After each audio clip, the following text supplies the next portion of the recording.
Ang aming itatanghal ay hango sa kilalang akdang pampanitikan ng Pilipinas ng Durante at Lara na isinulat ng makatang si Francisco Balagtas. Siya ay kilala bilang isa sa pinakadakilang makata sa Pilipinas at tinuguri ang prinsipe ng makatang Tagalog. Isinulat niya ang akdang ito noong panahon ng mga Kastila upang ipakita ang mga aral tungkol sa pag-ibig, katapatan at katarungan. Bago natin simulan ang pagtatanghal, munting paalala lamang sa mga manunood. Panatilihing tahimik habang nagaganap ang pagtatanghal. Iwasan ang paggamit ng cellphone o anumang makakaistorbo sa palabas. Huwag tatayo o lalapit sa tablado habang may eksena. At ngayon, pakinggan natin ang ating tagapagsaysay para sa buhat ng kwento. Sa isang madilim at mapanglaw na gubat, kung saan di nasisikatan ng araw ang mga damo at hayop, matatagpuan ng isang binatang nahihina at nakagapos sa puno ng higera. Siya isang magiting na mandirigma mula sa bayan ng Albania, ngunit nang siya'y dumating ay agad na binakit at ibinatapot sa labas ng kaharian. Panaghoy ng problema ay nangingibabaw. Saklana! Saklana! Ako'y iyong tulugan. Kung sino ang naling sa akin, ako'y nariton, nakagapos. Ang Panginoon, ako'y iyong patawan. Sa lahat ng kabiguan, aking pasanin, sa pag-ibig na pinagkahit sa akin. O tadhana, bakit ka ganyan sa akin? O larot aking diin, ba't mo ako iniwan? Sa kamay ni Adolfo ika'y sumamot, ako'y nilisan. Kaya Adolfo sakit sa kapangyarihan, pati yung desente kanyang inilaman. Pag-asa'y mistura, ako'y nilisan. Aking basigadong sa Lola ay malagang naturan. Ako'y pahit ng aking buwan, at nila'y walang nagmamahal. Laura at Albania ang aking pinamahal, ako'y sa inyo magpapaalam. Habang si Florante ay walang pagod sa paglabas ng kanyang mga inaing, ay may isang gerero nagngangalang Aladdin ang sa gubat din ay naglalakbay isang morong wari ng ikaw ng landas at naghahanap ng lugar nang sa kanya ay giginhawa. Okay, laking hirap nito nakapandan sa akin. Nag-iisang pag-ibig sa akin ay pinagkait. Lubusang inato ng aking amang taksis. Ang Laura, Laura kung sinisinta, ako yung pinagtaksila ni Diwan. Hahayaan mo lang ba na agapos ito sa kagubatan? Mag-isang nagturusa habang ikay kay Adolfo nagpapakasaya. Gusto man kita'y kalimutan, ngunit ang galapin ako kita sa aking puso sisipan. Alam ko hindi mo maatim ang mahal mo sa kinagpisan. Napakabait mo ng kanyang tadhana. Sa habag-abag at tila wala ng pag-asa. Kayo huwag mag-alala, sapagkat ikay aking tutulungan, gagabayan at dadamayan. Saklana! Ang tulong kayo, hinago lang ang kanilang pakinig sa kanilang ikaw. Gawin hindi pa ulit sa aking pagkakas. Mga kalibaw na kay Bangis, ang inyong harapin. Sa parang binatong ka ng kalaban-laban. Pagbuhat ako'y tagumpain ng buong lakas. Ha! Pero merong binata, inyong matay imulat at sa akin ay tumingin. Liligtas na sa pangalig na dumating.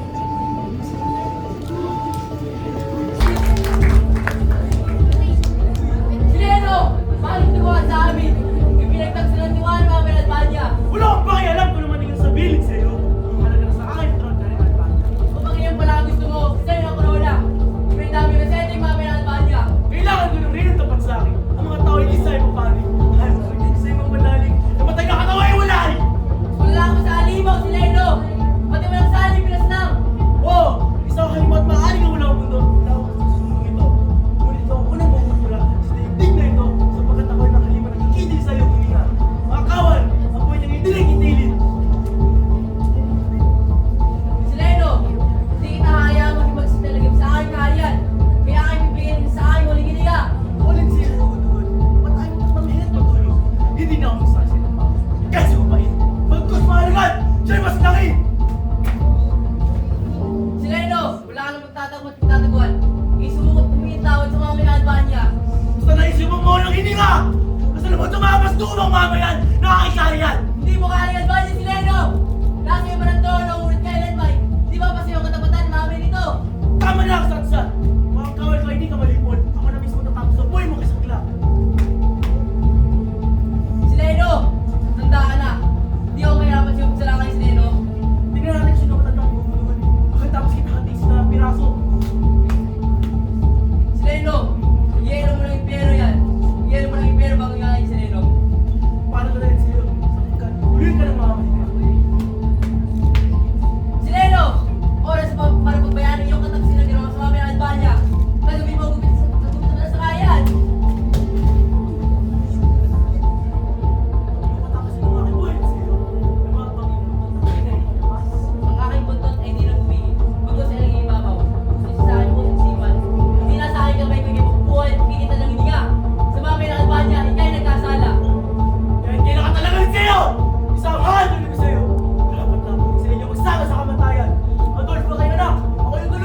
mundo may bago.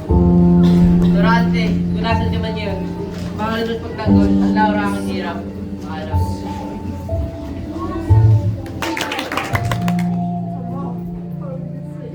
Laura, nasan kayo? Sino ka nung bakit sa akin? Kung isang moro, halan ko'y Aladdin. Huwag kang mga bag, sapagkat liligtas na sa iyong sa'yo pumapalibot. Alam ko, ikaw'y mapabrigat ng napasali. Ano ang iyong halan? Saan galing mula?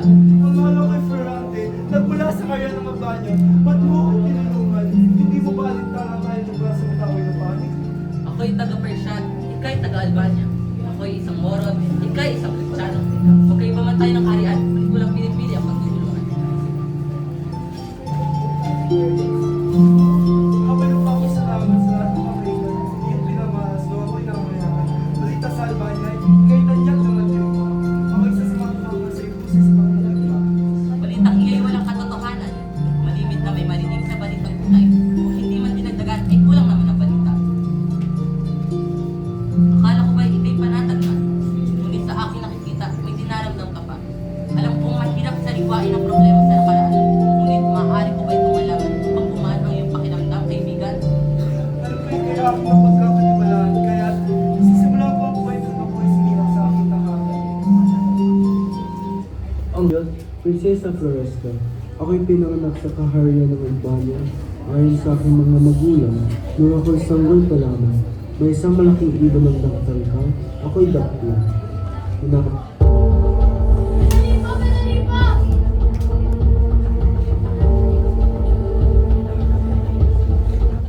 Pinasa edad na 11 upang do'y hasay ng top nung magaling. Doon ko nakilala si Adolfo buong sa matematika, astrologiya, filosofiya, at aking guro si Antenor na busilak ang kalooban. Aking din nakilala din si Antenor na pamangkin ng maestro na naging tapat kong kaibigan. Ayon sa kalatas ng Harmony ayon sa aking mga kapwa mag-aaral, si Adolfo ang tinitingala ng lahat. Ngunit, nung ako'y dumating, siya'y wire na iwan sa hulit.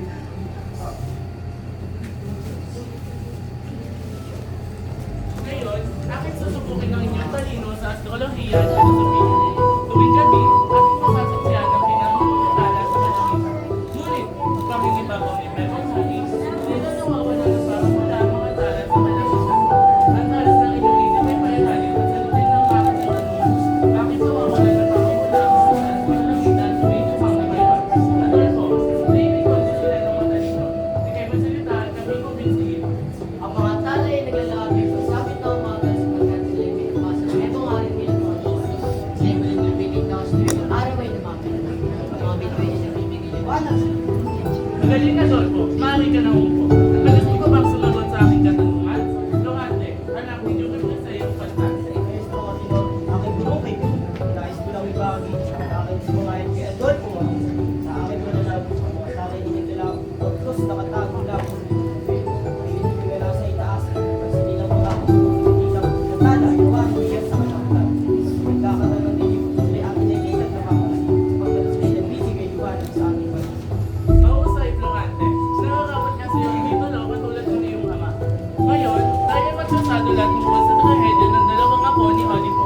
Florante bilang Polinisan at Adolfo bilang Example.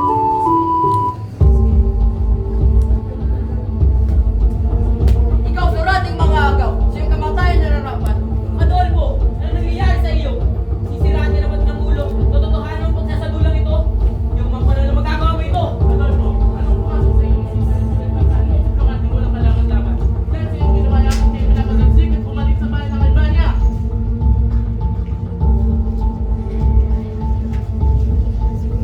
Ay nakatanggap ako ng isang liham mula sa Albania aking sinalangan. Ito ay pinadala ng Dok Perseo, aking amang minamahal. Dali-dali kong binasag at inilamang nilalaman. Babalik ako sa aking lupang sila. Kaya ninyo, babay sa aking lupang sila. Upang samahan ang aking anak ay kanyang pinimati. Ako pinagpapasalamat sa iyo sa tulong sa akin. Sa ating pagkikita muli. Paalam. Durante, lagi mo itong sasandaran. Huwag ka lagi magtiwala sa mga taong nakangising. Dahil sa Adolfo ay lagi nandiyan naghihintay ng tamang oras para magiganti. Isama mo ang aming pamangkin na si Mirando. Baka may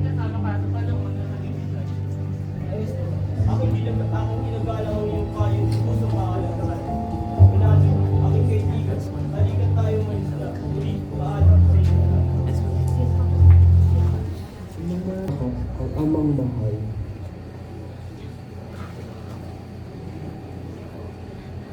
Anak, huwag kang mawala ng pag-asa at hana. Hindi basta-basta. Hindi doon kami susubukan at maging gabay mo sa buhay. Ay magkotona, tangkang pananakop ng General Osmani ng Persia ay mangyayari. Sa makalawa ng susunod na buwan, tanging ako'y napiling ng siyong hari ng Albania na mamuna ng hukbo magtatanggol sa bahay ng aking ina. Nang ako'y humarap sa hari ng siyo, ako may naramdam na makahalong kabat pag-ibig ng makita ang anak ng hari. Siya isang dalagang may angkibay at kagandahan. Ang kanyang mukhay waring mga tala sa kalangitan ng animal kumikislap-kislap. Mahal na hari, ang ngalan ko Florante, na nagligupir sa iyong inyong pantas. Ako'y nakatagat ng iyong liham tungkol sa aking kukulang. Tumindig ang Florante magiting. Ako si Hari Liceo, Hari ng Albania. Papakilala ko sa iyong aking anak na si Laura. Kaya aking kinagagalak makilala na si Rita.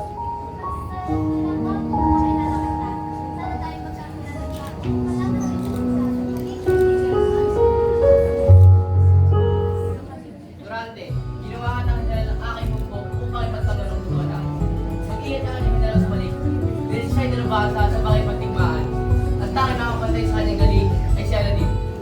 Durante, sa'yo nakasalala yung aking katupan.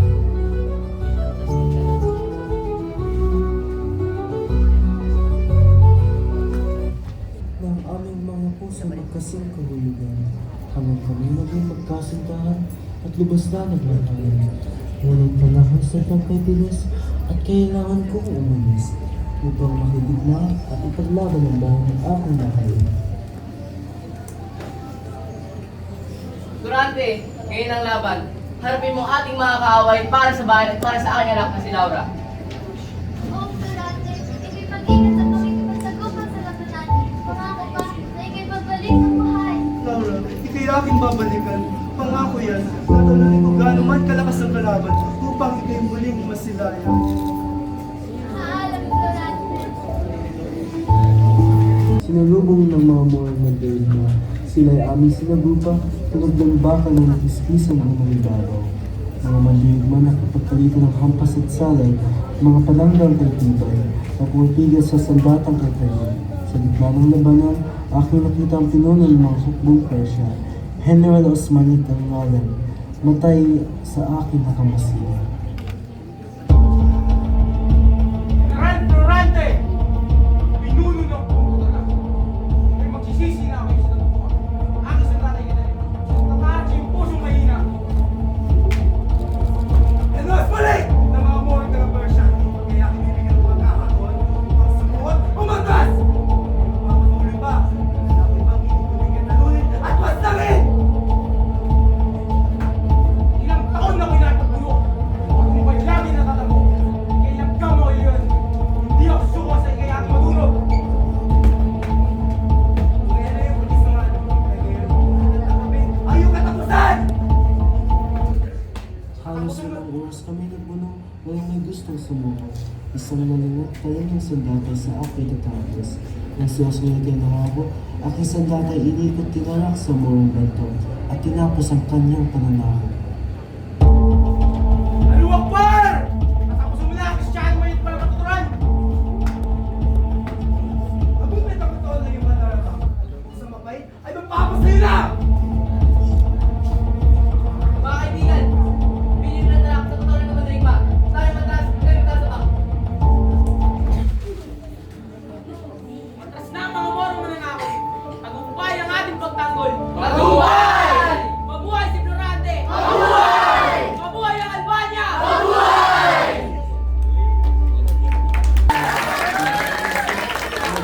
Tagumpay namin ng kanya.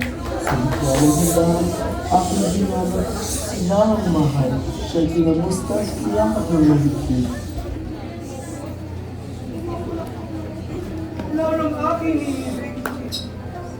Ako'y nabalik na sa ibang ipahit. Totoo na yung aming naibalik. At kapayapaan yung muling nanumbalik.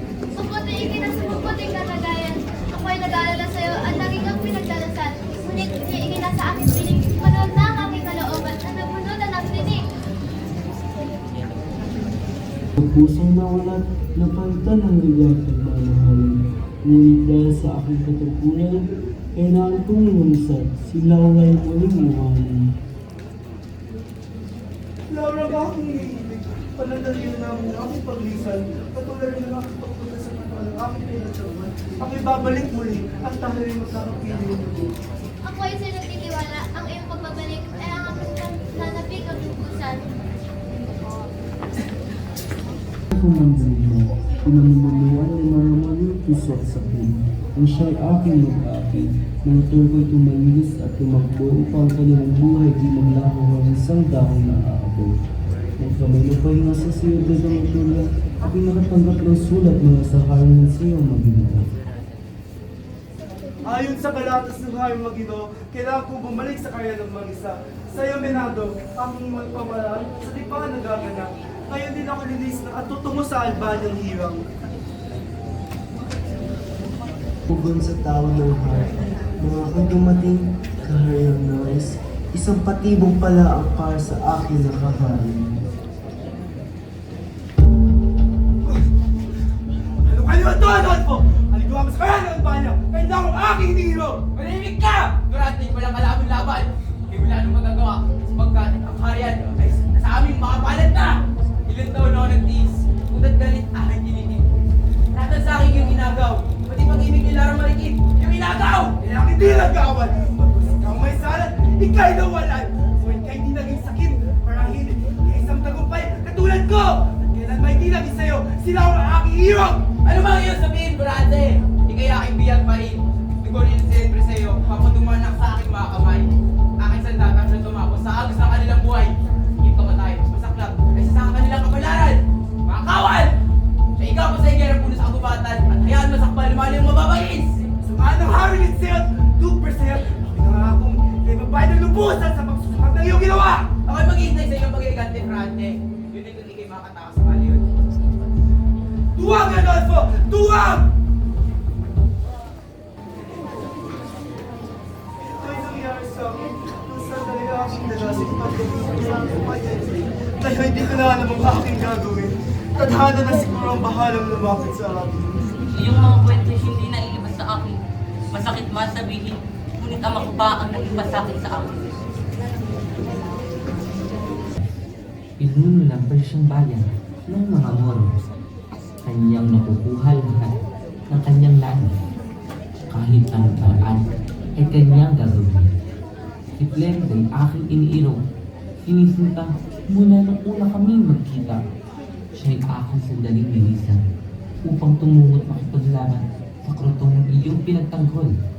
Na marinig ang balita, tumaktak na ang kaharian ng Albanya. Agad akong bumalik sa bayang nilisan. Ngunit, pagkarating, ako'y agad dinakip. Aking ulit, hinihingi ng aking amang walang habang. Ama, ano ang aking kasalanan at aking ulo iyong hiningi?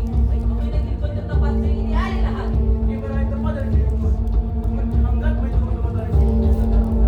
Hindi ka marin sa akin. Paano mo nagawa ito sa akin? Halitan-litan na lang ako siya nagpapaligay sa akin. Ngunit pati siya iyong inakit para sa iyong sarili. Tama ng iyong paglalakad. Hindi ka na may ililigtas. Ang nakikita yung isang Huwag! Mahal na Sultan! Kailangan hindi magawalan. Aking ibibigay lahat, pati ang aking puso sa pamahal.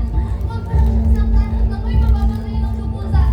Dahil ang aking sinta, huwag mo itong gawin. Hayaan mo ang aking buhay kitiri. Ang mahalaga, ikiligtas at masaya. Ako'y iyong patawarin na natin sapagkat ngunit hindi ko makakarang ika'y malamig at wala ng buhay. Maimik! ang aking hatol ay nagbago. Siya na din hayang mabuhay. Ngunit siya ay takot sa malayong kagubatan upang siya hindi makapagsagapan sa aking mga hangarin. Lerida! Wag! Iniligtas ni Lerida ang sinta ang aking buhay. Kapalit naman, kanyang kaligayahan at kasiyahan. Sabi ko sa siya ng pagkukulan, kaya di na pagtatakang tayo pinagtagpo dito sa kubatan, kung sa kulungan ng mga kapuspano. Dahil sa tadahanang kay Lupin, tayo dito'y maghintay at pag-isip-isip kung paano natin maayos ang isang wali bangungon sa nakaraan.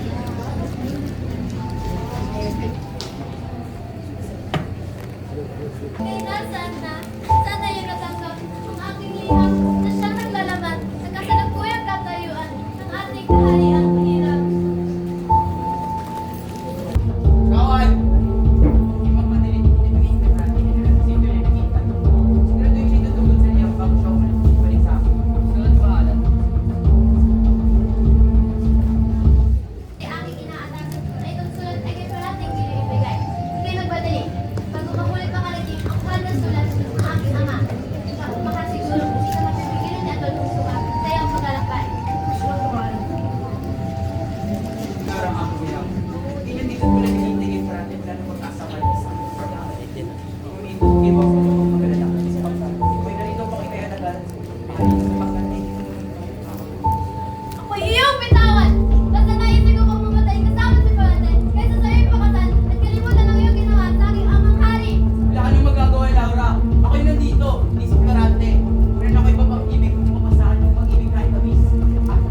dalawang tao?